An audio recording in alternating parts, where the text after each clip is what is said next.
دخترک دقیقی پست جون من نالک بلبل هی در چمن گل از بوی گل مستم بلبل خوشخور مالی مشوی در تگی دستت خانم نالک بلبل هی در چمن گل از بوی گل مستم بلبل خوشخور آدرس تنم دانم که سرگردانم نالک بلبل هی در چمن گل از بوی گل مستم بلبل خوشخور لالی لبونم مثلا دادی تو دختری پامی چی خط بنازی تو دختری پامی چی خط بنازی تو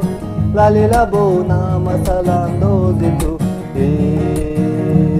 دو سه روز است که بوی گل نیامد از آن دلبر یکو خبر نیامد بگشتم کو به کو سر و بسر از آن دلبر یکو نصر نیامد لالی لبونم مثلا دادی تو دختری پامی چی خط بنازی تو دختری پامی چی خط بنازی تو لالی لبونم مثلا دادی تو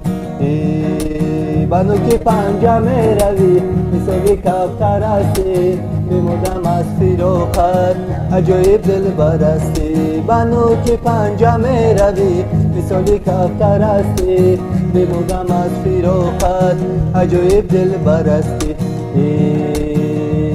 هر کس که غریبی رو نبید است و نبیند در شهر مردمان خود و خونت نبیند ای مردم رو مکش ای مردم رو مکش که من حالا غریبم آخر که کند که دوزد کفن من حالا که مجان است بدن من دوستان بری خوکن کنه در وطن من روزه به سری قبر من آید مادری من فریاد زند کجا شد